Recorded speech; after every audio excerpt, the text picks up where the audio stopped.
warahmatullahi wabarakatuh. Perkenalkan, nama saya Niken Saraswati, mahasiswa PPG dalam jabatan Angkatan Kedua Universitas Mahadewa Indonesia. Dalam pembelajaran video kali ini, saya mengambil teori masuknya Hindu Buddha di Indonesia. Pembuatan video pembelajaran tentang teori masuknya Hindu Buddha di Indonesia saya laksanakan pada hari Senin tanggal 4 Desember 2023. Demikian perkenalan saya, kurang lebihnya mohon maaf. Assalamualaikum warahmatullahi wabarakatuh. Anak-anak, bagaimana dengan kabar kalian semuanya?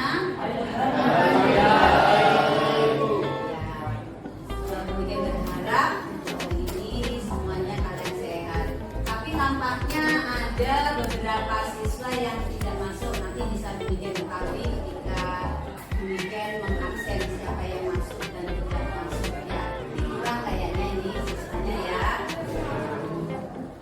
Assalamualaikum warahmatullahi wabarakatuh. Waalaikumsalam warahmatullahi wabarakatuh.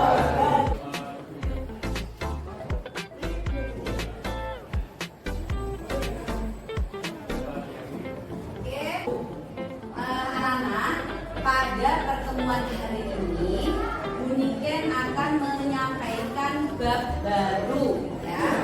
Pada pertemuan sebelumnya, Bu Niken sudah menyelesaikan materi tentang asal usul apa? Nenek moyang dan nah, untuk pertemuan selanjutnya kita akan mempelajari tentang zaman Hindu Buddha.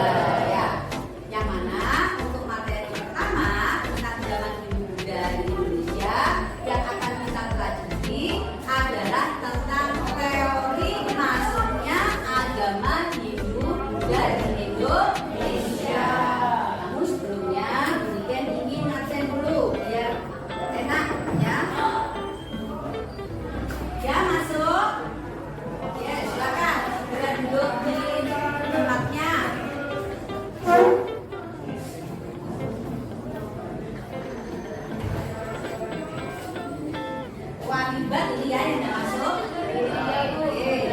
Terus Arisa, apa ini? Sakit. Kemudian Vidya ya? Oh ya. Ada kegiatan apa Vidya? Berarti dengan Arisa ya? Anak-anak, ada pun kegiatan yang akan kalian lakukan hari ini ya, tujuannya apa? Yang pertama, kalian mampu untuk menganalisa ya, dan membandingkan teori-teori masuknya Hindu Buddha di Indonesia. Kemudian yang kedua, kalian diharapkan bisa mengidentifikasi teori apa yang paling relevan masuknya Hindu Buddha di Indonesia. Yang ketiga, ya, dengan diskusi, ya, kalian ini seperkelompok bisa memecahkan permasalahan terkait dengan teori Hindu Buddha. Dan yang keempat, kalian bisa mempresentasikan ya pemecahan masalah terkait dengan teori-teori masuknya Hindu Buddha melalui karya-karya yang akan kalian buat. Kalian bisa menggunakan infografis, kemudian resume, PPT, ataupun video kreatif. Jadi untuk presentasi nanti kalian bisa memilih dari salah satu yang sudah ingin sebutkan. Paham sampai di sini?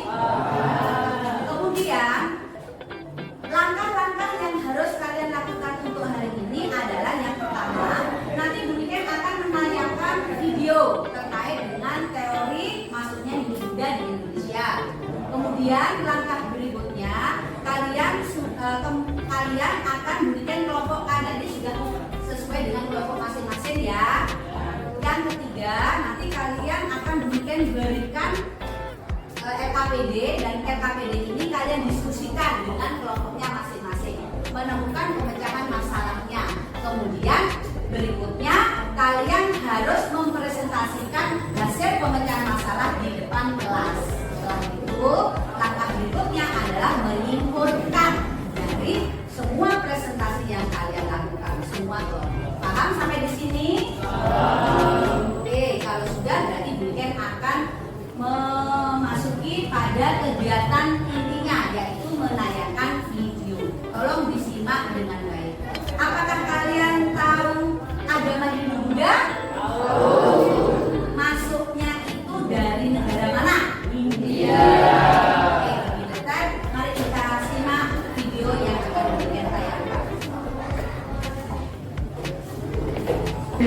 materi variabel nilai bersihkan 100%.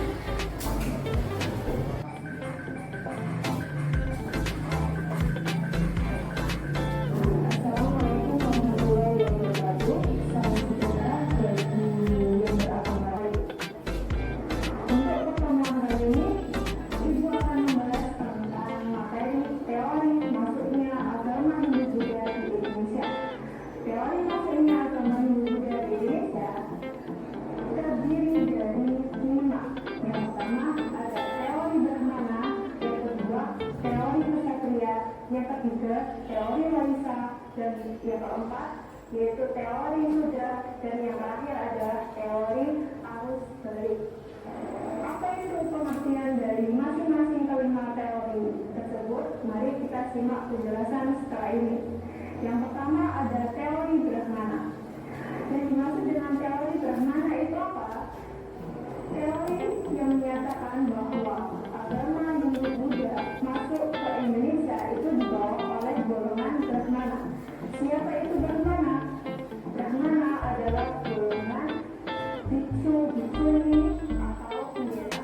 Jadi kalau misalnya di agama Islam itu seperti ustadz, ustadzah, ya. Baik, sekian materi yang bisa Ibu sampaikan. Kurang lebihnya mohon maaf. Semoga bermanfaat. Saya akhiri. Wassalamualaikum warahmatullahi wabarakatuh. Itu tadi tayangan video tentang teori-teori agama Hindu. Nah, sekarang sesuai dengan kelompok masing-masing, kalian akan mendiskusikan terkait dengan teori-teori tersebut. Pilih salah satu teori, ya. Kemudian analisa. Teori mana menurut kalian yang paling kuat terkait dengan masuknya Hindu Buddha di Indonesia? Ya, nah, mungkin sudah menyediakan RKPD untuk ini. Silakan nanti setiap kelompok memberikan nama, kelas, ya, dan nomor absen.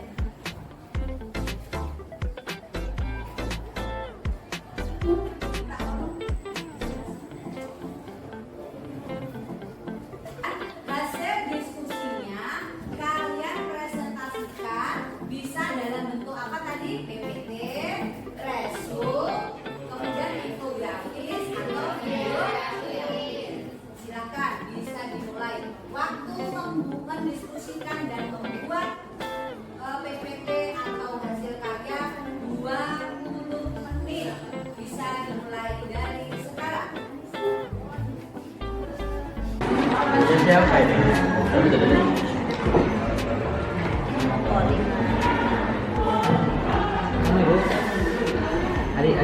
Adik dulu. Adik 12.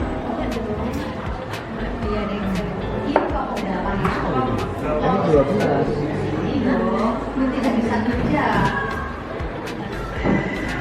Masa kamu mau diem?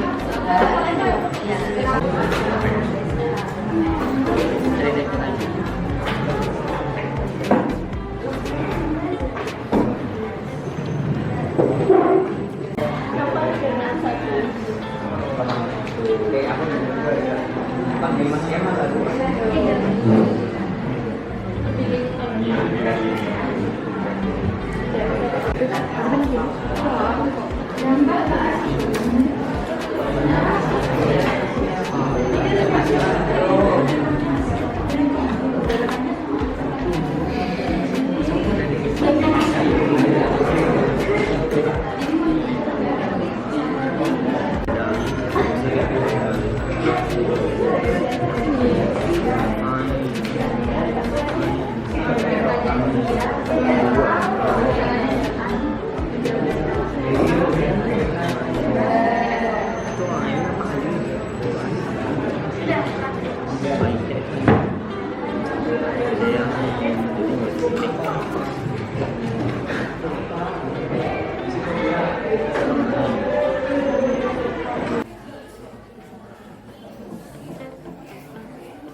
Nah,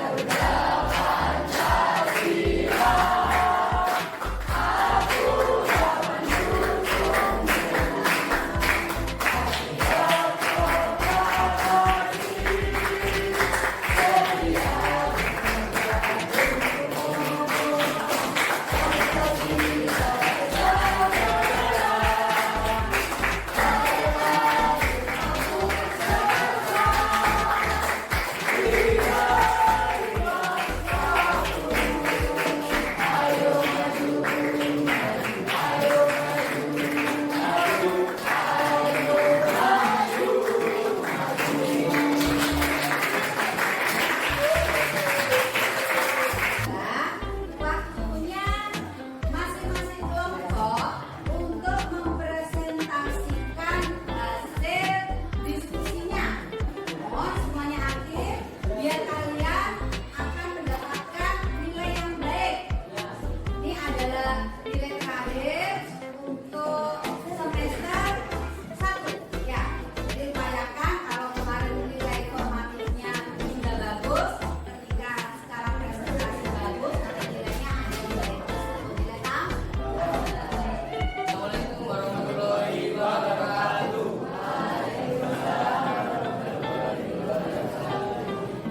Selamat siang teman-teman. Kami dari kelompok 1 akan mempresentasikan tentang teori Brahmana. Kami akan membahas kelemahan dan kelebihan yaitu teori Brahmana, bukti teori Brahmana, dan kami akan membahas secara lebih detail lagi tentang teori Brahmana. Sebelumnya perkenalkan terlebih dahulu, nama saya Muhammad Denis Rizky, absen 22. Saya Ega Bila dari Jakarta. Saya Magung dari bawah saya juga.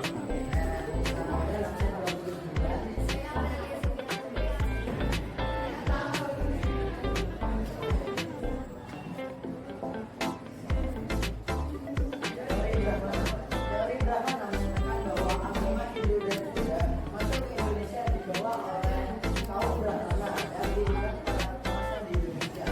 Teori ini didukung oleh University Bangalore.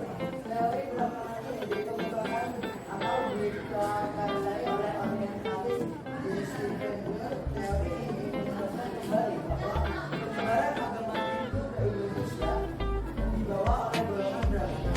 Hal ini didukung oleh beberapa prasasti di Indonesia menggunakan bahasa Sanskerta.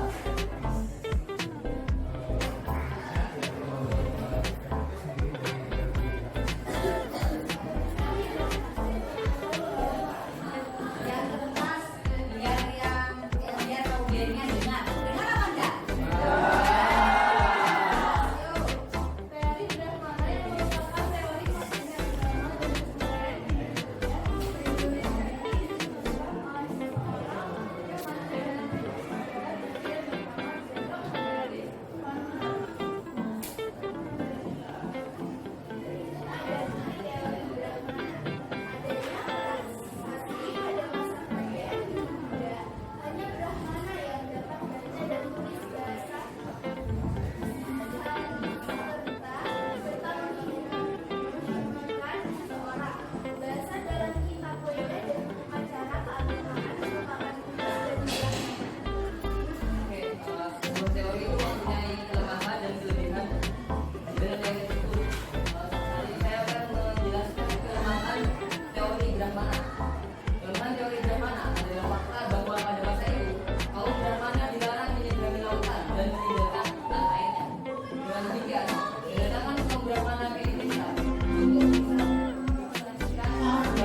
untuk menyeberangi lautan dan meninggalkan India, kaum Brahmana akan diletakkan atas lalu adalah kelebihan teori. Kelebihan teori Brahmana adalah adanya berbagai peninggalan Hindu Buddha seperti prasasti yang ditulis oleh bahasa Sanskerta dan Luhur Pahlawan. Bahasa dan Luhur Pahlawan tersebut banyak dikuasai oleh kaum Brahmana. Ya. Oke.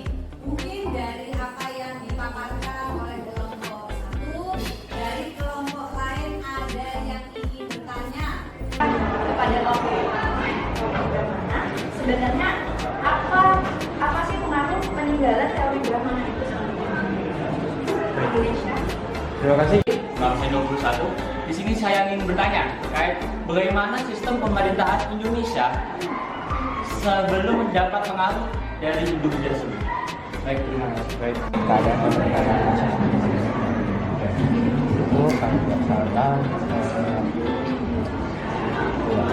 kalau tidak salah keadaan pemerintahannya itu dipimpin oleh kepala suku, yang mana kepala sukunya itu sendiri dipilih berdasarkan orang yang paling berpengaruh terhadap kelompok satu dan kelompok lain.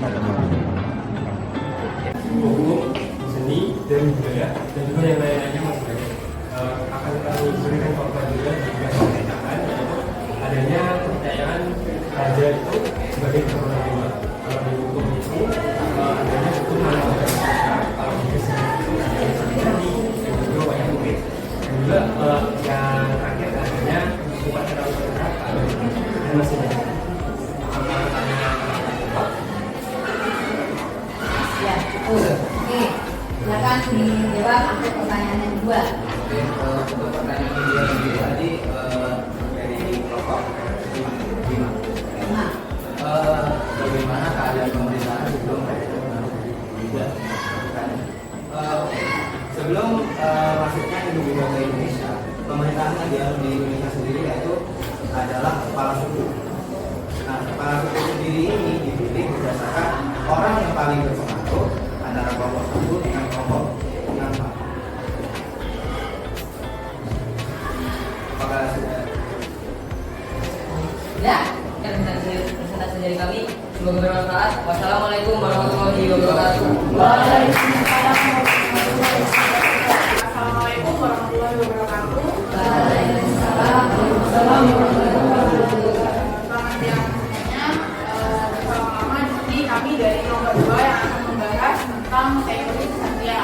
Nah, sebelum masuk ke pembahasannya, kita kenalan dulu nih dari yang paling ganteng sudah pernah. Kenalan dulu ya. Perkenalkan, nama saya dari Akmal Adafi, absen dulu. Saya dari negara Indonesia. Saya Mutiara Kasih-Jawa, sebelumnya saya SMPI, absen 3. Saya Nolala Bawin, absen 28. Oke, selanjutnya bakal kita sudah kenalan nih teman-teman. Kita langsung masuk ke materinya, yaitu kita akan membahas tentang teori kesatria. Teori kesatria. Teori itu sendiri tentang masuknya ajaran agama dan kebudayaan Hindu-Buddha ke Indonesia melalui orang-orang yang memiliki kasta kesatria atau mereka yang tergolong bangsawan atau prajurit. Teori ini menyatakan bahwa golongan kesatria dari Hindu yang membawa kebudayaan Hindu-Buddha ke Indonesia. Selanjutnya yaitu pencetus teori kesatria. Teori kesatria ini dicetuskan oleh Pamukis Kristianida serta didukung oleh Muttaki dan Jaya Abdullah.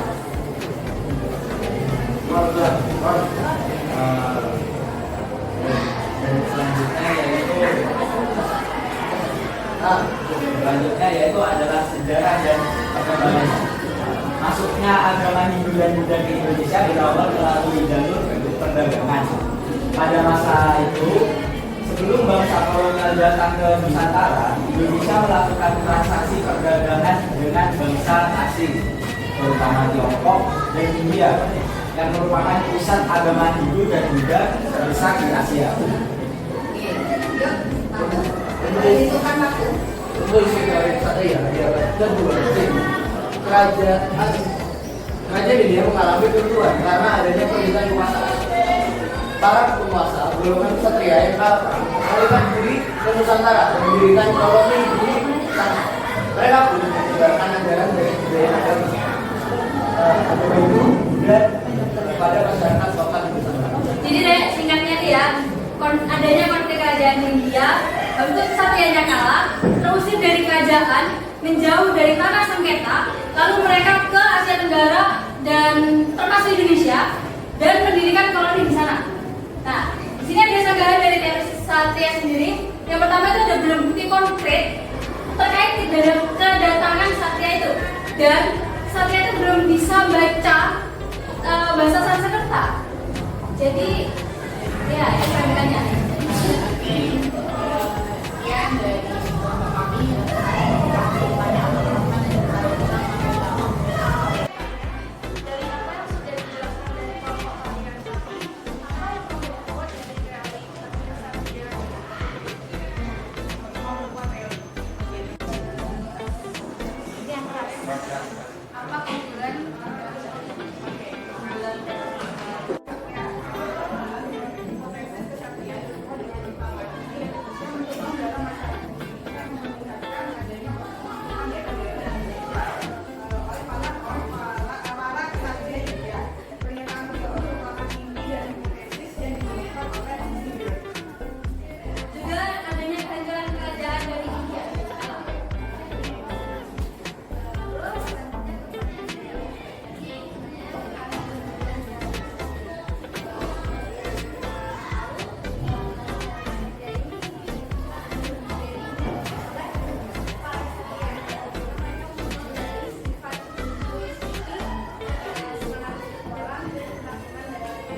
adalah yang tadi mention berkali-kali oleh Indonesia, NJ Krop, Nicholas Johannes Krop.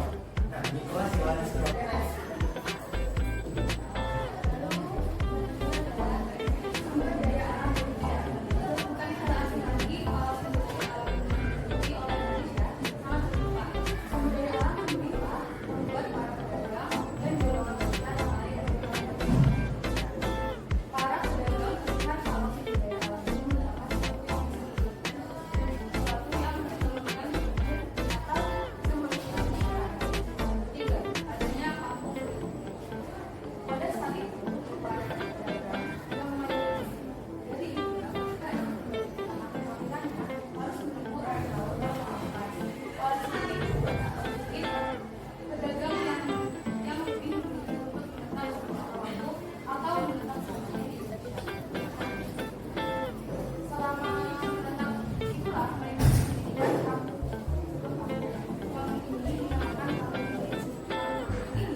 suatu kasta India gitu kan. Nah,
Saya mewakili kelompok 3 ingin bertanya, mengapa golongan Sudra menjadi buangan?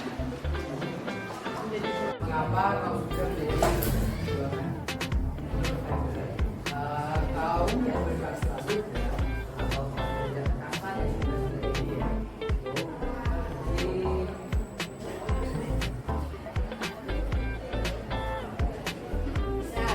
di internet bisa. Golongan jelas Pak Surya akan memperkenalkan dari pemerintahan kehidupan lebih baik dengan pergi ke daerah lain seperti di Indonesia.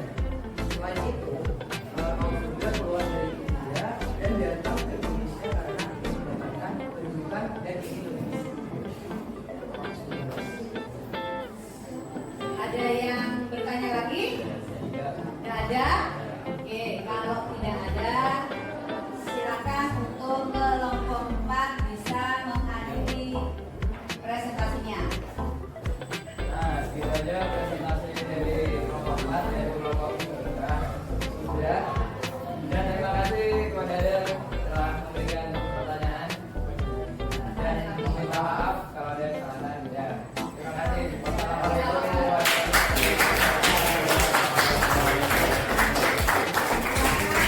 Assalamualaikum warahmatullahi wabarakatuh. Waalaikumsalam warahmatullahi Kami dari kelompok 5, dengan saya Wida Basarina, absen 25. Saya Kayla Wida Anastasia, absen 14. Saya Marsha Palwazari, absen 16. Saya Syarifah Hajda, absen 32. Saya Muhammad Idam Maledi, absen 21. Saya Muhammad Nova Haidar, absen 24. Saya Muhammad Rizwana Raja Putra, absen 23. Pada kesempatan kali ini, kami akan mempresentasikan hasil infografis kami terkait dengan teori arus balik. Apa sih itu teori arus balik? Dalam teori arus balik ini dijelaskan bahwa masyarakat Indonesia itu menerima pengetahuan tentang agama Hindu dan negaranya melalui orang-orang asing yang datang ke negara Indonesia. Namun mereka juga mencari pengetahuan tentang agama Hindu Buddha di negara asalnya. Lalu mereka kembali ke Indonesia untuk menyebarkan ilmu pengetahuan tersebut. Ya, jadi dua tokoh pencetus teori arus balik. Teori arus balik pertama kali dikemukakan oleh F.J. Bos. Dia berpendapat bahwa dalam proses penyebaran agama Hindu, masyarakat Indonesia memiliki peranan aktif. Setiap teori itu pasti memiliki kelebihan dan kekurangan. Taruman negara sebagai kerajaan Hindu Buddha tertua di Jawa. Baik, itu presentasi dari kami. Apakah teman-teman ada yang ingin bertanya? Silakan. Saya mau tanya apa yang menguatkan teori arus balik. Dan absen 23 dan saya akan menanyakan apa kelebihan dan kekurangan dari teori arus balik.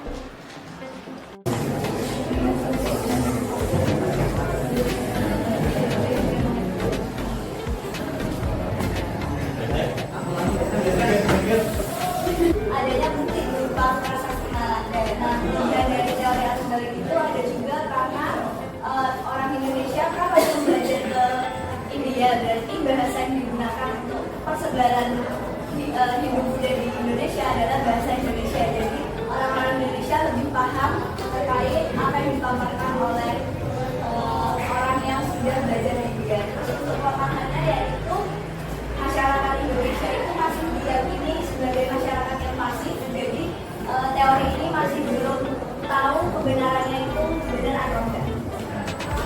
Oke, itu tadi jawaban dari kelompok 5.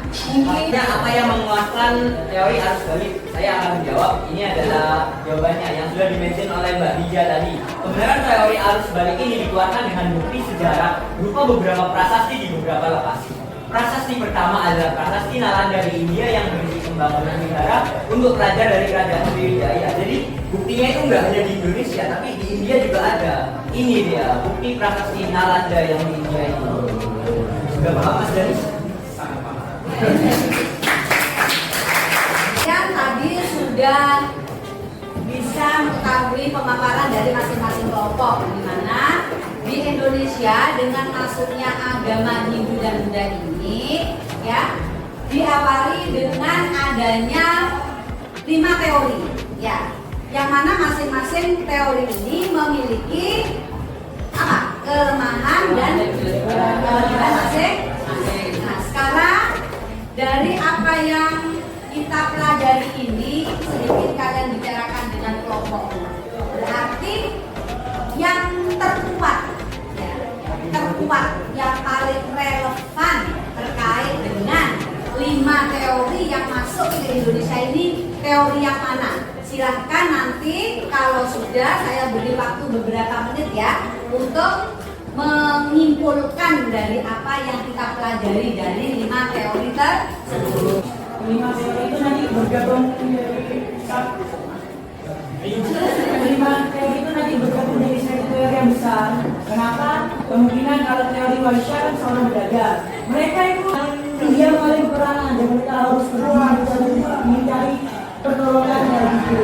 Untuk mereka untuk teori yang keempat tentang sudra. Para kesaksiannya mungkin membawa budak, atau mungkin Waisya mereka juga membawa budak. Mereka di sana mungkin ada budak yang dibebaskan lari, yang kemungkinan lari atau dibebaskan untuk mencari penghidupan, hal-hal lain yang dapat membantu mereka. Dari sana mereka juga dapat memberitahu sedikit tentang agama mereka. Jadi menurut saya itu kelima teori itu memiliki korelasi setiap satu-satunya. Oke, terima kasih. Kan untuk ketua kelas memimpin doa, semoga kita hari ini pulang selamat sampai di rumah. Silakan untuk ketua kelas. Sebelum memulai pembelajaran pada hari ini, mari kita berdoa mengenai doa dulu.